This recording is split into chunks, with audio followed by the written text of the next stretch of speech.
La méditation que l'on appelle de pleine conscience, de pleine présence, est souvent qualifiée de chemin d'éveil. Si on la relie au yoga, la méditation porte ce nom qui est dhyana, donc c'est un chemin de progression en fait vers l'éveil, et l'éveil on l'appelle le samadhi. En sanskrit, méditer se traduit par cultiver et se familiariser. C'est-à-dire d'avoir une vision en fait plus claire et plus juste des choses, de cultiver des qualités, donc des qualités bien sûr que tu possèdes, que nous possédons, mais qui sont souvent à l'intérieur comme en fait endormis à l'état latent, comme un potentiel en fait à réveiller. Donc c'est-à-dire que c'est un endroit à la fois et un état à retrouver, comme à actualiser.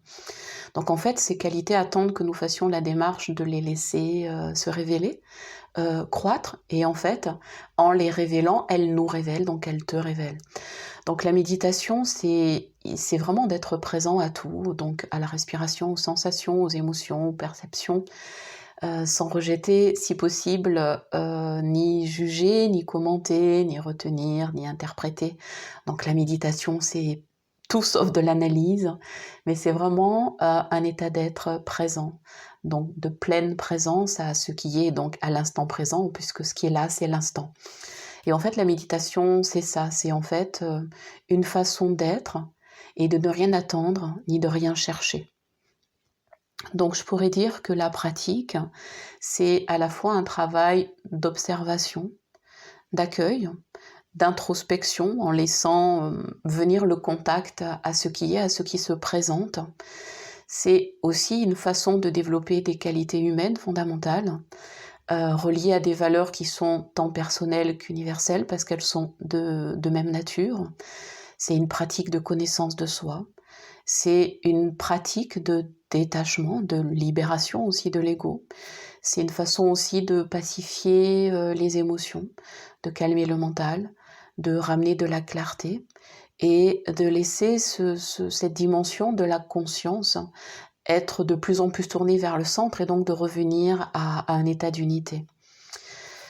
Donc je dirais qu'il faut 3 conditions majeures pour considérer qu'il y a méditation, ou qu'on est méditatif ou en état méditatoire.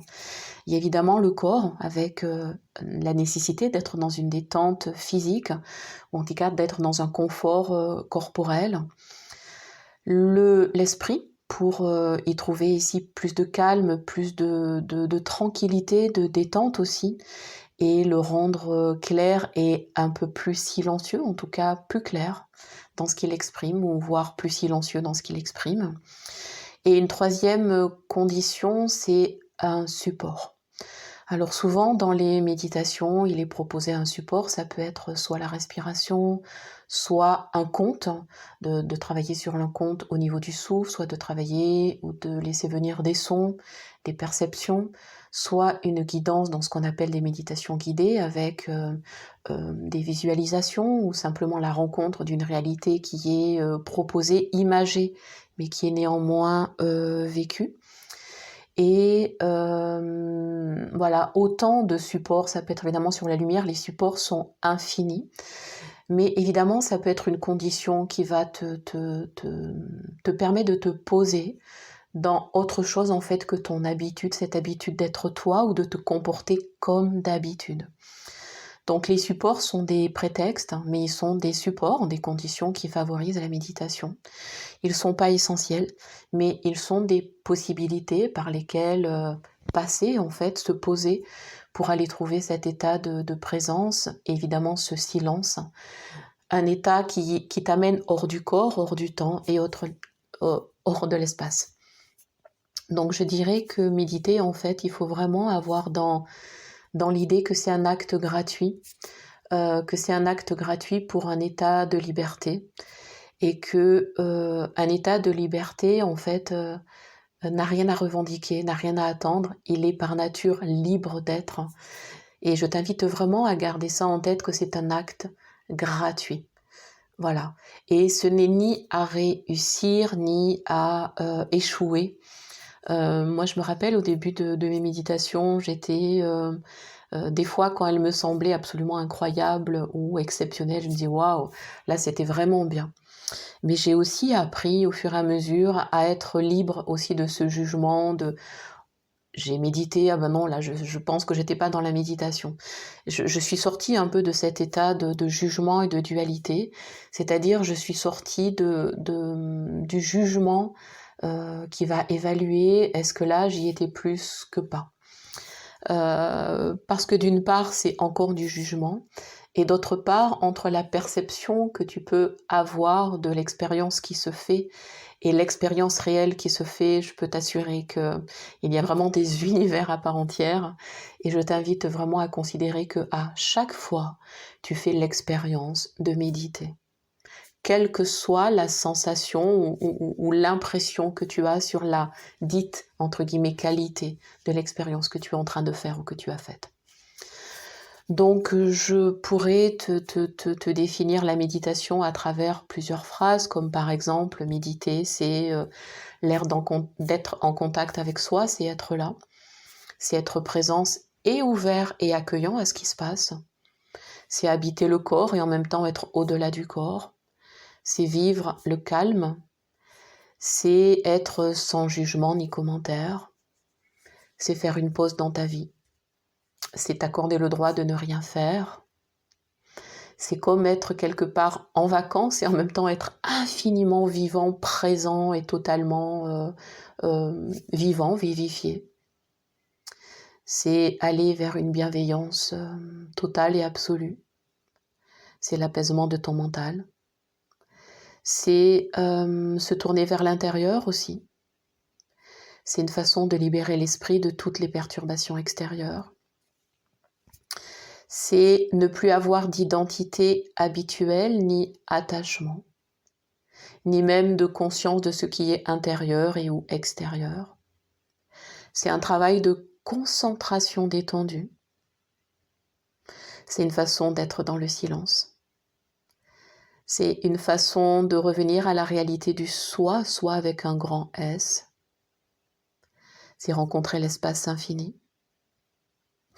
C'est aimer rencontrer cet espace infini, même s'il est inconnu. C'est être dans une posture intérieure, profonde, et je dirais honnête et vraie avec soi. C'est lâcher les attentes, toutes les attentes, et je le redis, tous les concepts réussite, échec, c'est sortir de cette dualité-là. Donc la méditation, c'est un état unifiant. La liberté ne peut être qu'une parce qu'elle unifie l'ensemble, parce qu'elle reconnaît l'ensemble.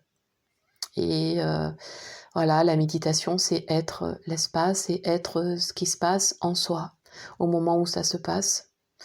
Et c'est donc, je le redis parce que, en plus, c'est vraiment pour moi, dans ma lecture, quelque chose d'essentiel. C'est là où il n'y a plus de dualité, corps-esprit non plus.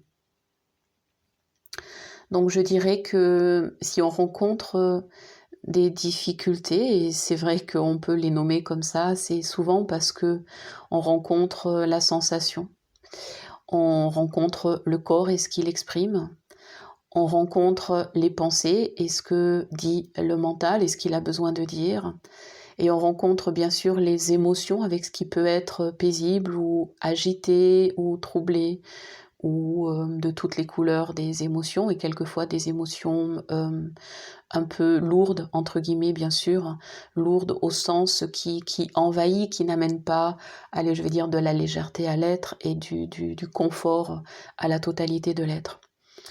Donc en fait, les premières difficultés, c'est d'aller rencontrer ça, et de les rencontrer vraiment, rappelle-toi, sans juger, sans bannir, sans rejeter, sans même chercher à les échanger. Juste, ok, voilà ce qui se présente.